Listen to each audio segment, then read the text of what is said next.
Well, thank you so much for joining us. Happy March. I know that this is definitely a false spring, but I'm enjoying it while we have it. If you have made your way here, that means that you've made it to Project Vision, and welcome. As a reminder, this is an extension of the Rutland City Police Outreach Division, where we strive to collaborate for the greater good. Each of us can work together to expand community engagement, build great neighborhoods, and overall improve public health. So we have been going through many different examples of vision in action and highlights of our pillars. So today, that is what our main agenda will be full of, but I have a wonderful co-chair here, Rich, who's going to be taking us through the beginning of our agenda as typical.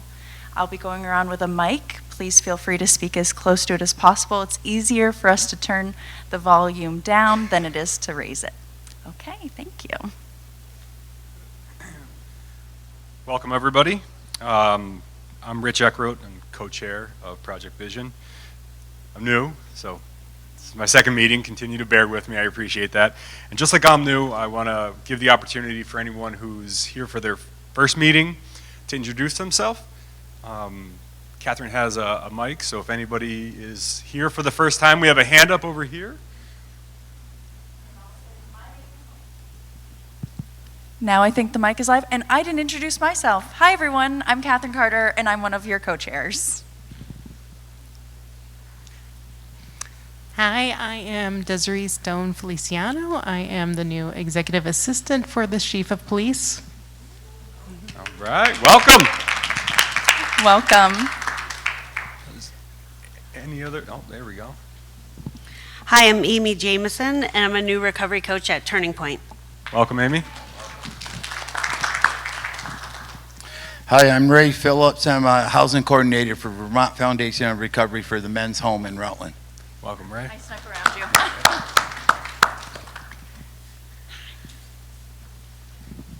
My name's Maggie Burke, and I'm an outreach representative for Senator Sanders. Welcome. You got this. You don't have to stand up. My name is April Gilman. I'm part of ARC.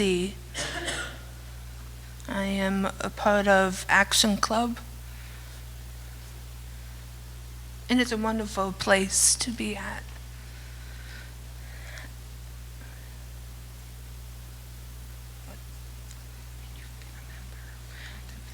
I learn things and have time with my peers. I have been a member of ARC Rutland for more than 15 years. Thank you. Welcome. Thank you so much.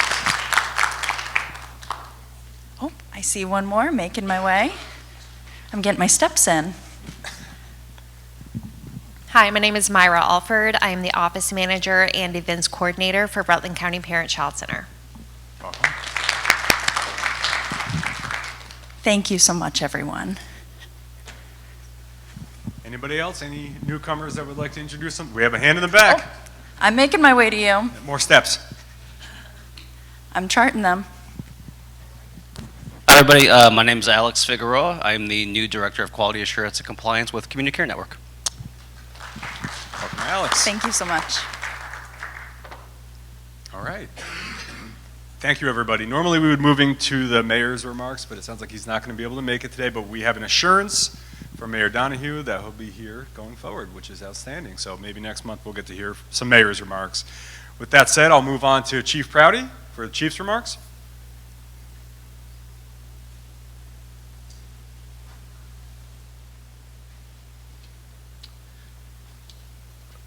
Nice to see everyone. So I was going to start by congratulating the mayor, but he's going to have to wait. We introduced Desiree already. Just so you know, when Mary Kay Zambon, the Chief Kilcullen's executive assistant, and mine when I took over, gave her notice, which was pretty quick, I had, for probably maybe the third time in my life, a panic attack. And so I went to the chief. I'm like, give me your top two. And the first person he said was Desiree. And I was like, be right back. So at the time, Desiree was working over in City Hall. So I ran across the street, asked her to come out into the hallway and speak to me. She was speaking with someone else. And I think she was expecting a different conversation because she was an assistant to the city attorney. So it was probably, have you talked to, outside counsel, blah, blah, blah. And I'm like, will you come work for me? And his eyes got really big. Can I think about it? No, I said. And I'm very, very happy that she agreed to come aboard with the police department. So, first time in this role here. Thanks for having me. I was sworn in this past Monday, and I just want to let you all know what I've shared with the staff at RPD. My 3 priorities right now. Number 1 is recruiting. A lot of what we're doing for the PD and for the city is based on capacity. The more people I have, the more initiatives we can do. Presence is an important part to policing. Areas that are broken need to be cleaned up, they need to be fixed. Disorder breeds disorder. So that's a part of capacity. So really focused on that. That's number 1. The second is getting an analytical product. Nate is my crime analyst is currently deployed. I don't know when he'll be back. It has really put us in a tough position. You don't know how much you miss your data nerd until they're gone, right? And we picked on him all the time, but we're like, man, that dude's really handy. We got to get him back. So it's kind of set us back a little bit with Rutstat, but I took Sergeant Morgano down to Brattleboro PD this last week. We got a crash course on pulling data out of our computer-aided dispatch and records management system. We're working with Crime Research Group out of Northfield, Vermont, and they will be helping us put a product together for Rutstat. We should be up and running again on the 31st of this month, and that is so that we can accommodate the new mayor's schedule. So we're going to, instead of the every other Tuesday that it's been, skip one, and then we'll all be on the same page. And the third, and these aren't really in order of importance because this one is super important, is a renewed focus, very specifically focused on wellness, critical incident response, debriefings within our agency after critical incidents, and establishing and running our peer support program that is clinically led. The work that we do is heavy, and it's accumulative. You probably heard me say it multiple times. We actually hosted a few years back. We did a Care for the Caregiver session at RPD over a couple of days. This is important stuff. All of us are carrying caseloads and working with folks that it's amazing how people are functioning, the resilience in community, especially with folks that are struggling. And sometimes we take that on ourselves, right, as we work with folks. If we're not taking care of ourselves, we're not good to anybody else. So those are the 3 for the station. On the vision side, Community Care Network was talked into being the pilot for another core data referral platform, which is sort of tied to the same company that brought us the Situation Table that is now throughout the state. This is going to be a program that allows us to, that's 42 CFR Part 2 and HIPAA compliant piece, where we will be able to have QR codes. Like for the police, we'll have a QR code in each cruiser. When an officer has an interaction with somebody and it's appropriate, they can take the person's name, say, hey, would you mind, maybe this isn't a police issue, but I would like to refer you into services. Would that be okay? Take the person's name, list the risk factors, a way that they can be communicated with, or the best where they can be reached, and hit send, and that will go to Community Care Network. And then Street Outreach or the CRSs or whoever will be able to then reach out and help that person navigate services. The cool part is we're also collecting that de-identified data, right? And hopefully, if this platform goes well, it will go across Vermont. It's currently used in Ohio and Rhode Island and places like that. I would like to host a training here at Vision for all the providers so you can get used to what it looks like and what it is, answer any questions you might have on the clinical side, things like that. Because I know sometimes with these tools, they do get people like, oh, is this going to be okay, or are we going to get in trouble?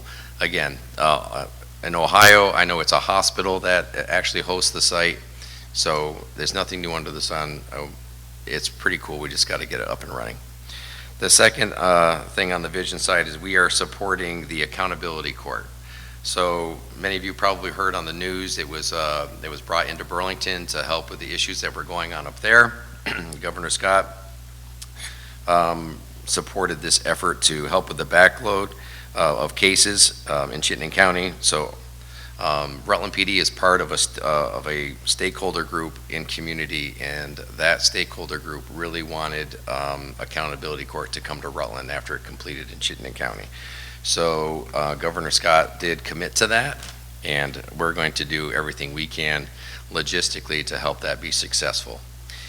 And due to accountability court meetings that are taking place, we have decided that the situation table will be hosted for the time being at probation and parole, just for logistics. So instead of the alternating months for right now, all of those meetings each Wednesday, for those of you that participate at the situation table, will be at probation and parole.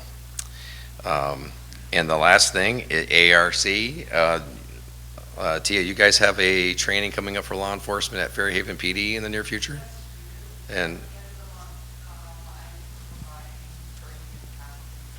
Fairhaven, okay. Do you mind repeating that, Tia? Yeah, sure.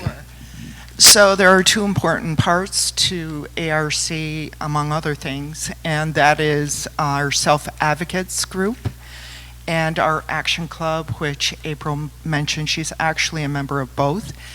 So the self-advocates go around to municipalities, other organizations, agencies, and they have the opportunity to do a personal presentation that they create themselves that speak to various areas of their life, health being a big one, from their perspective as an adult with an intellectual or developmental disability. And so Fairhaven is going to be hosting, I believe, Castleton PD and the ARC presenters. I want to say, is it the 26th April? It's the last week of the month on a Tuesday. I think you're right. The 24th. April's probably more accurate than myself. So yes, that's very important that and it also gives our members an opportunity to learn more about those areas that impact the communities that they live in, which is, self-advocates have a motto, nothing about us without us. So, if that's helpful. And so Tia, if you could send me another flyer on that to my email so I can post it out to other law enforcement. It has gone out once, but I'd like to do that again. And Carissa, you have like a little run coming up in April. I'll run right to you. How kind of you to mention, Chief. Thank you. We are hosting our third annual Running for Prevention 5K in conjunction with the Rutland City Police Department and the Child First Advocacy Center. It is the only fundraiser we do all year. All proceeds go right back into the programming that RCPCC offers all year round. It is so much fun. It's a walk run, no pressure, but if you like pressure, there are medals. And afterwards, we have a fun carnival. Townline Grill will be there with a food truck. We have bounce houses, magicians, therapy dogs, fire trucks, ambulances, and a huge team of folks who are going to be running for the cause. So last Saturday in April 25th, open registration right up until the week of, 12 and under run free. Any questions, you can just call anyone or reach out to anyone at the PCC. And I think Eric Margano is the contact at the police department for questions there. Thank you. She's just too good. Thank you so much, Chief.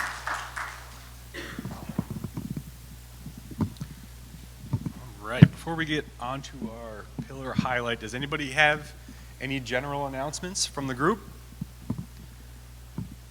Hands up. We got one in the back. What do you want to do? I was going to say, I actually welcome everyone to come up to the mic. That would be great. It's nice, it helps our PEG TV folks a little bit maneuvering the camera. But while you're making your way up, I do have two announcements. So Rutland Neighbors has their winter sleep out occurring on March 20th. You can register visiting their website under events online, or there's a number to call. There are flyers out in the lobby. And today is March 12th, so Pi Day is very close to us on the 14th on Saturday. And our wonderful WIC staff are collaborating with Wonder Feet Children's Museum, in addition with the library, to be offering lots of hands-on Pi-themed activities. So if you have littles or folks that you know participate in WIC or any of these other programs, this will be a very fun event for them. And thank you for letting me take a little bit of your announcement time.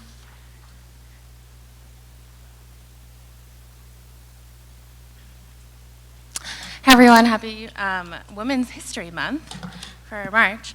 I'm Bianca Zanella. If you don't know me, I use she or they pronouns, and I am the paper poet, so I do poetic medicine healing in the community. And I have a couple of announcements, one being for the 6th annual Poetry Downtown Rutland, which is for April, which is National Poetry Month. We basically plaster poems all around downtown Rutland. If you haven't seen them, this is your invitation. But if you are also a writer or an aspiring writer, or, oh gosh, I'm not a writer yet, but maybe I jot some things down and want to submit them, you can scan this QR code I'll have in the back. Poems are due by March 14th, Pi Day. So Pi and Poems coming up. And then to kick off April National Poetry Month, as well as Poetry Downtown Rutland, I'm doing a big event this year at the Paramount Theater on April 3rd, which is a Friday night, so please mark your calendars. And it's a documentary screening of Come See Me in the Good Light, which is up for an Oscar. This film, when I watched it at a film festival last year, moved me to tears and laughter, and just really wanting to bring it back to Rutland for my community. And we've got poetry panel with a death doula and poets, Jess Bouchard, Kelly Risitano, and Jackie Prue. So we'll have a conversation with folks about how poetry can help us heal, especially with grief. The two poets that are centered on this documentary are Andrea Gibson and Megan Falley. Andrea Gibson passed away from cancer last year, and they were the Poet Laureate of Colorado. And it's a beautiful film for anyone experiencing loss, whether that's from a medical diagnosis or somebody ODing or whatever it might be. You know, we have loss from so many different things. But I'm really excited because I'll have folks do an interactive poem at the beginning of the event where we'll talk about our loss and be able to write and really just name the things that we're feeling and bring it out into the community and just hopefully hold space for that healing. So that's going to be at the Paramount Theater, April 3rd. I have flyers if you want to grab a flyer to bring to your office, your community, distribute. The poem starts at 5:30, the film at 6:30. Totally free. Phoenix Books is helping me sponsor that. And just look out for poems in April. So Poetry Downtown, we're going to have so many events. And if you're not familiar already, I also do the Writers for Recovery workshops around town, so I see some nods, yeah. So those are in full force. So we've got Writers for Recovery at the Godnick Center on Monday afternoons from 2 to 3:30 for older Vermonters over 55. And then Wednesdays, we've got back-to-back Writers for Recovery workshops at the Turning Point Center in the afternoon and then at the Pride Center for LGBTQ folks in the evening with free dinner. So if you know of anyone who would like to join, or if you would like to join, please spread the word. There's room always for more people in our circles and for the power of healing and poetry. So thank you.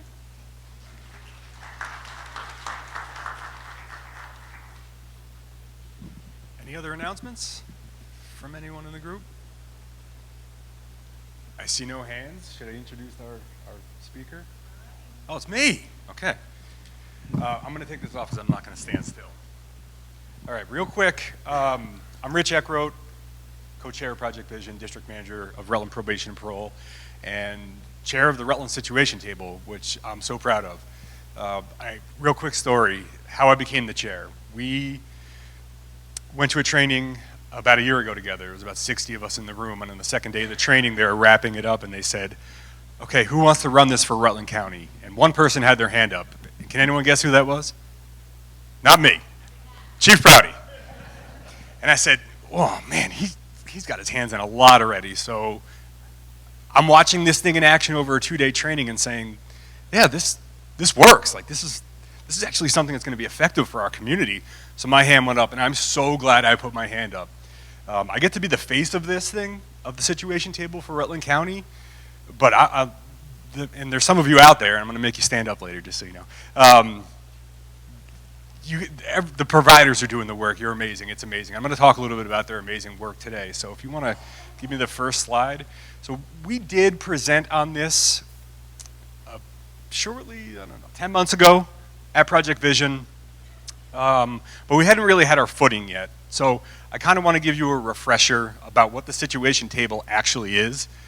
It is a scripted meeting with a chair, that's me, and a data recorder taking de-identified information about the people we're discussing.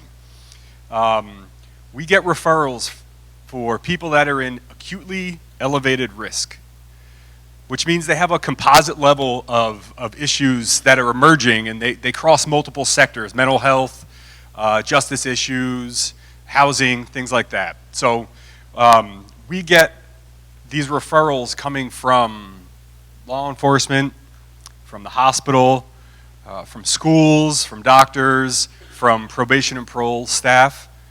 And what we do in this meeting, and I'm going to show you a short video of the meeting because we're not allowed to record our actual meetings, but it's kind of neat to actually see it in action. So I will show you a brief video of the table in action. As a group, we decide based on the risk factors that are presented to us, is this person in acutely elevated risk?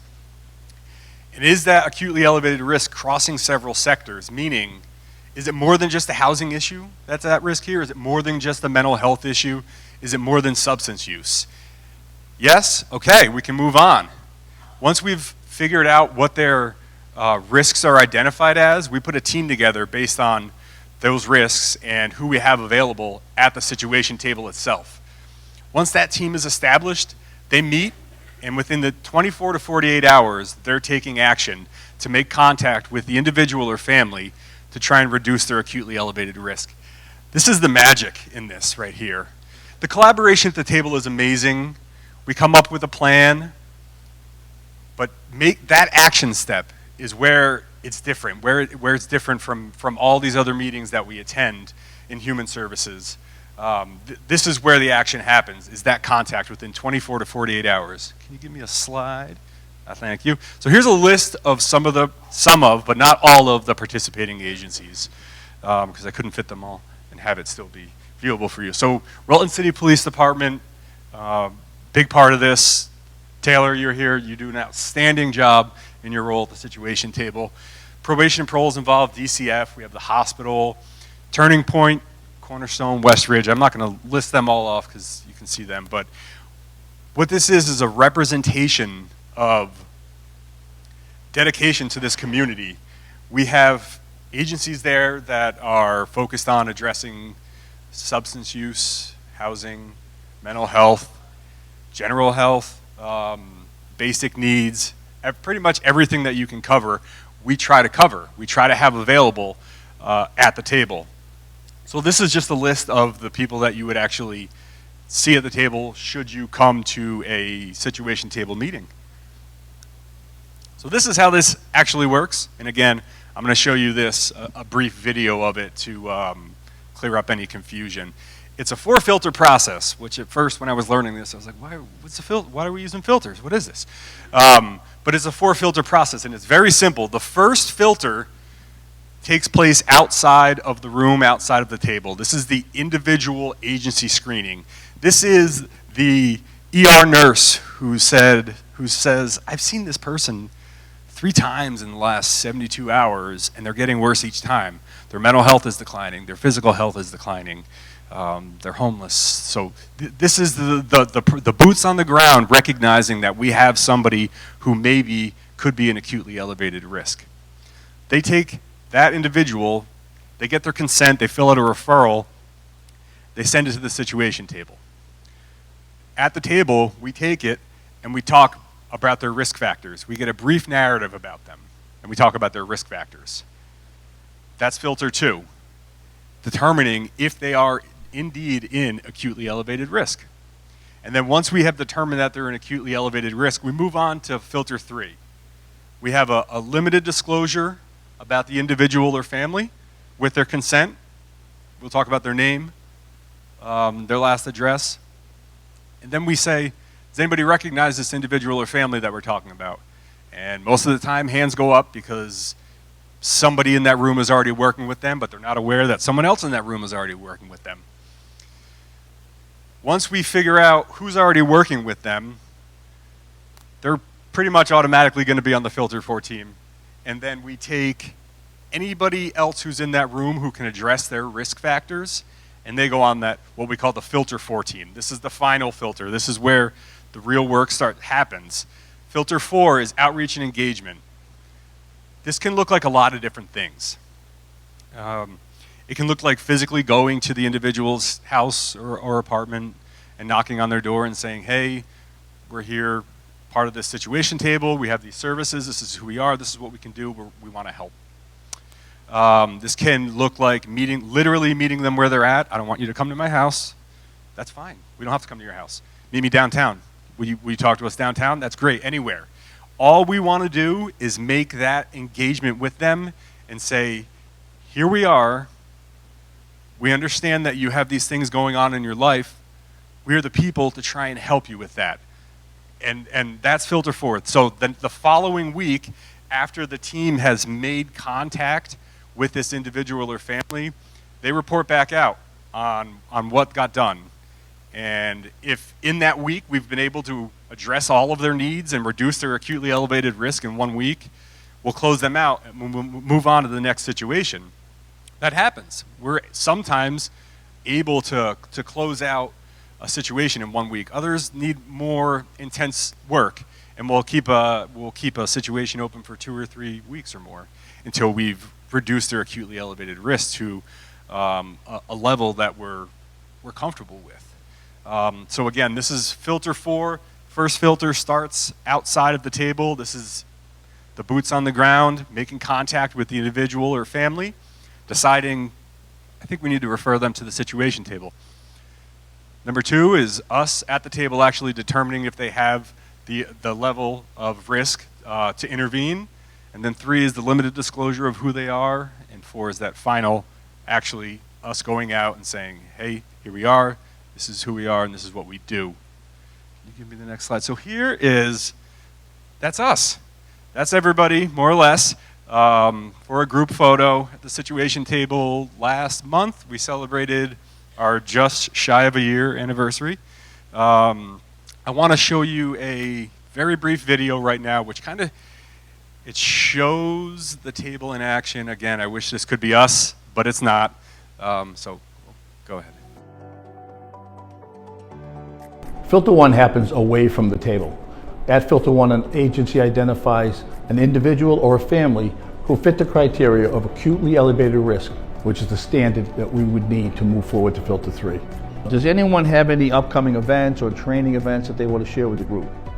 Yes, I'd like to share with the group that we're having a harm reduction materials distribution event with Narcan, testing strips, hygiene kits up at Missionary Church, 2 p.m. Sunday. Filter 2 is the presentation to the situation table of de-identified information, including gender, age range, risk factors, and a brief narrative. The table chair will facilitate the meeting and ask specific questions relative to whether this individual or family is at acutely elevated risk. If the table does not have consensus after being asked those questions from the table chair, the situation does not move to Filter 3, and there will be no sharing of any information at all. Yeah, so this was a 30 to 39-year-old male. The quick response team received a referral. We visited the house. It was obvious that there was alcohol use disorder, there was substance use disorder, but we also noticed that there was no food in the house and that hygiene within the house was pretty bad. At filter 3, the presenter will share name, date of birth, and address if known. The reason for this is recognition. We want to know as a table if there are any agencies currently providing services to this individual or family to better create the Filter 4 team. The table chair will facilitate the conversation to help identify which agency should take the lead. The Filter 4 team will meet only after the general meeting has ended. The Filter 4 team alone will share information and strategize to provide a wraparound service with the goal to engage and reduce acutely elevated risk. Each weekly meeting begins with updates of open situations. The data recorder will be asked to share the information, risk factors, and a brief narrative of all open situations. The reason for this is to determine whether the situation should be closed or kept open. We were able to locate her and connect her to services. I would move to close this under the category of connected to services. Are we in agreement? Yes. Yes. Awesome.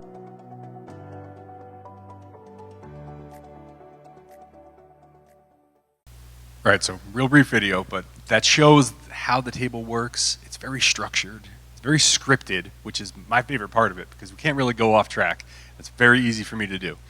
So we can go right through it, and if we only have one situation, we can be done our table meeting in 35 minutes if we need to. So to date, what we've accomplished, we have had 64 total situations presented to us at the situation table, with 80 total people supported out of those 64, including in those 64 situations. It takes us about 27 days to get them fully connected to services, and again, sometimes it's far quicker than that, but usually it's roughly 27 days, and the average number of risk factors per situation is 9. I'll talk a little bit about what those risk factors look like in my next slide, I think. Yeah, so our top 3 risk factors for Rutland County are mental health, housing, and basic needs. This looks very similar across the nation. Pretty much everybody is reflecting the same top 3 risk factors. So again, we're collecting this data just like the other states are, and we're able to compare our data to other states. We have worked with 19% of our cases, our situations have been families, 81% have been individuals, 32% female, and 68% male. Average age range is tied 50 to 59, 60 to 69. And 10 of the situations that have involved juveniles where there was intimate partner violence in the home. I do want to tell a brief success story, if I could. Okay. I had a local principal from a Rutland County school reach out to me and say, hey, we have this family that just moved to Vermont. They have nothing. I'm really worried about the student. I'm worried about the parents and the brothers and sisters that are part of this family. I've heard about the situation table. Can we talk? Can I bring this family to you? Absolutely. This is why we're here. This is what we do. So the next week, he brought the situation into the table and presented it to all of us. Immediately, we realized this family was an acutely elevated risk. They checked just about every box that we had for risk factors. So they were definitely teetering on the edge. And the principal was clearly concerned about them and sort of at his wit's end with what to do. He had tried to find services for them and was unable to. Well, based on the risk, we put a Filter 4 team together and sent them out to make contact with this family. 1 week later, they report back that we can close the situation because they've been connected to all of the services that they need in the area, and they are doing substantially better, 1, than when they moved to Vermont, and 2, than a week ago. So this is just an example of when we actually get together and take action, we can have so much success, and we do have so much success with the situation table. It really is outstanding to see everybody working together like this. And again, at the end, the principal contacted me and just told me to thank the table and the people who worked on this situation because it had already made such a substantial difference in the student's life. So the work that's getting done at the situation table is truly amazing. Go ahead. Give me one there. Oh, all right. So I know there's always a lot of questions around this. So I feel like let's get it, Mike, moving around.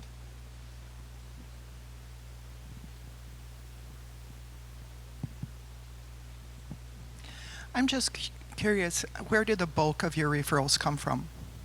The bulk of the referrals come from Taylor Cohen right here. No. For the most part, most of them come from the Rutland City Police, the community resource specialists. And they're out there. I can't say enough about what they do.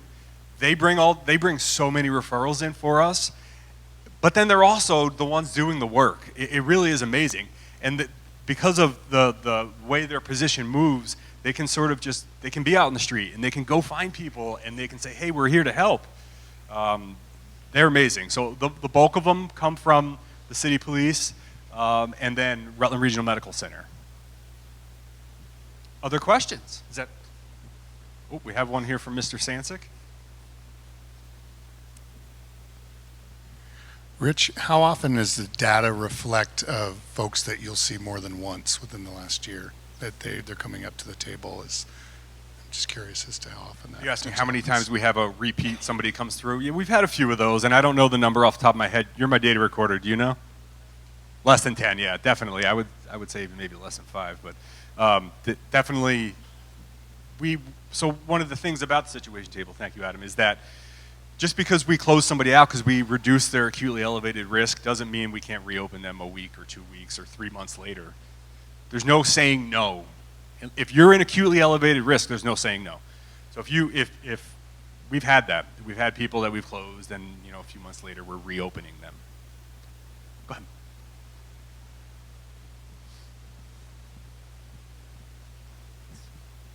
So I think this is great, and it sounds like it's going super well and largely wildly successful. I'm curious, as the program continues to grow and become more prominent in our community, and continues to be this useful tool, do you see any do you anticipate any obstacles or barriers? And if so, are there things that the community can do to help anticipate and plan for those things and support the program since it seems so valuable? Sure. Thank you. Good question.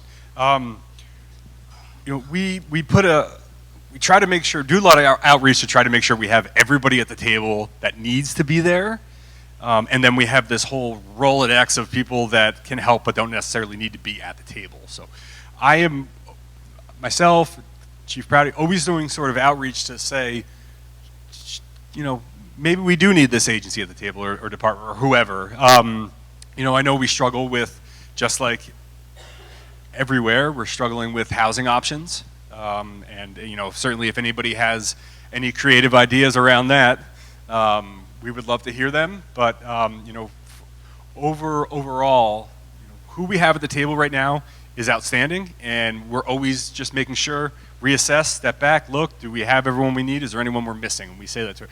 Is there anyone, especially when we were first getting started, who are we missing? And when we figure out who we're missing, when we don't have somebody to fill that hole, to connect over that risk factor. That's when we find out who we're missing. So I appreciate that question. Thank you. I have a question for you, Rich. Okay. If somebody in our state wanted to start this in their community, what advice would you give them? I would tell them to talk to Scott Allen from Core Data because he's outstanding and he did a great job training us. Chief, do you have any? You're literally the one that brought this here, so. Yeah. So, well, first off, we were approached by at the time it was called Operation to Save Lives, and Vision specifically was planning on going into contract with them. I think in 22 or 3. So it was well before it got started here in Vermont. And then I get called by Jim Baker, who was a consultant for the public safety enhancement team, says, "Hey, Matt, hold off. You know, the state's going to do something." Well, the state did, and then they forgot about us. And so three locations had been started, Bennington, Brattleboro, and Springfield. So I went to the Springfield table training, and then I requested that the Department of Public Safety said, "Hey, Rutland's ready to go. This is our damn idea. You know, come on." And so then we hosted the training here in Rutland. So there are 8 tables in Vermont right now. So as far as advice for people in community, hey, could we have one? So I think it's important to note, like, although we host the table here in Rutland City, it is a regional table. Most of the organizations at the table have a regional response. Now, the CRSs, no, they're city-centric, but, you know, community health or community care network, RRMC, Rutland Mental Health, all those, you know, these are regional organizations. So we might need to do a little more outreach into the rural areas of the county to say, hey, we're available to you. I could definitely see that being part of it. But going back to the data, the other part that's really great about this program is that the risk factors that we pick are the same in Montana, Washington State, across Canada, and in Scotland, right? These are academically defined, and so we are measuring apples to apples on risk factors across the nation. Vermont currently, per capita, has the most situation tables in the country, which is pretty impressive. So good for us. Thanks, Chief. Other questions? I'll leave it up to you. So one additional question, Rich, because I know you've been doing a lot of outreach and education and the potential for that for any agencies that are interested in getting a kind of in front of their staff kind of overview of appropriate referrals and things of that nature. Yeah, if anyone sitting here is thinking, oh, we didn't really know that much about this, I would be glad to come and speak to your agency or whoever. So please feel free, flag me after this meeting. I can give you my information. And I have done it a bunch, done a lot of outreach, and I would love to come and speak to your group. Thanks, Adam. Mine was a little bit about that. I just didn't know if everybody knew that a lot of people are welcome to the situation table. If you go in and you sign a document of, what is it, secret NDA. security there, information. and they will let you participate. We try to keep the table itself to the main people who are going to be providing the response. We certainly have guests come in to say, what is this thing? And if you are, if you work for an agency that isn't at the table and you're interested, please feel free. You can come, you can sign an NDA and a visitor NDA, and you can watch what we do and how we do it. It's really an interesting, it moves quick. It's a really interesting process to watch. Oh, we got one right there. I have, go ahead, Tia.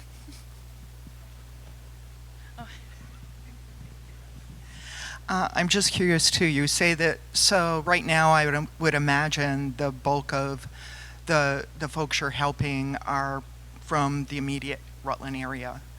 But when you say region, that kind of encompasses Rutland County? Okay. It's Rutland County. So would it be appropriate, say, for a representative of a town outside, a rural town, to attend a meeting to kind of get more information so they can bring it back to their town leaders and get them thinking about becoming more proactive and joining the situation table and utilizing the situation table for referrals within their smaller communities? Absolutely. One of the first things I did when I took the chair position was email all of the principals in Rutland County and said, hey, we got this thing, check it out. But certainly I would encourage anybody, contact town leaders, fire department, whoever, because again, first responders are usually the ones seeing the people in acutely elevated risk the most frequently. Thank you. Go ahead, Pat. I'm worrying about the people that are not quite as at acutely elevated risk. Yeah. So one of the we do during this meeting, we examine all of their risk factors. And again, this has to be multifaceted. We have to be crossing at least 3 risk factors, right? To get accepted as a situation. We have turned down 2 out of 64 situations for not quite being an acutely elevated risk. Now that doesn't mean that that person's on their own. Someone already obviously is interested in what's going on in their life because they're making this referral. They're aware of the services that are at the situation table. They can make outside connections if they need to, and they will. So just because we didn't accept the situation, which again is infrequent, doesn't mean that they're on their own at all. Taylor, you have a question? Oh, you're gonna speak.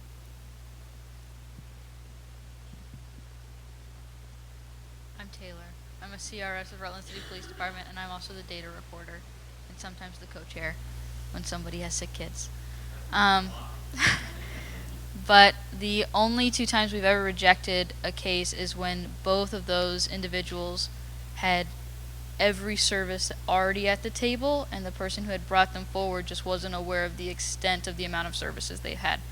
So I don't think we've ever had anybody rejected quite yet that didn't have a single service that was available in the city. Great point, thank you. And also, they can tell us no. They don't have to accept our help.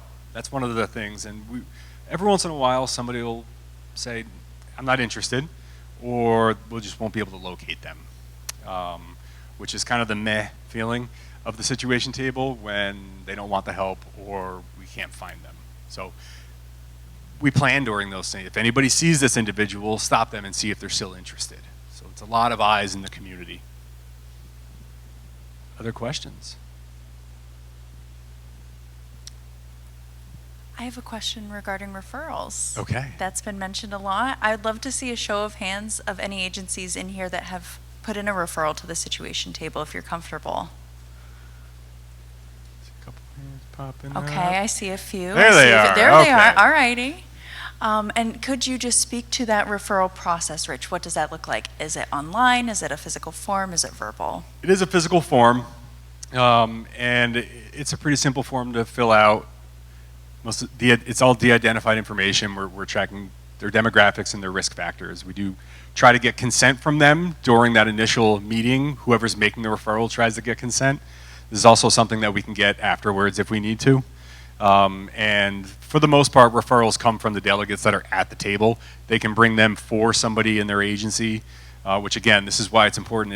If you haven't spoken, if I haven't come to speak with your agency, please let me come in the door, because the referral process is so important that everybody knows how to do this, that it's clear and people can understand exactly how it has to get there. But again, paper form, not online. We're not collecting names. We're just collecting demographic information and risk factors. Anybody else?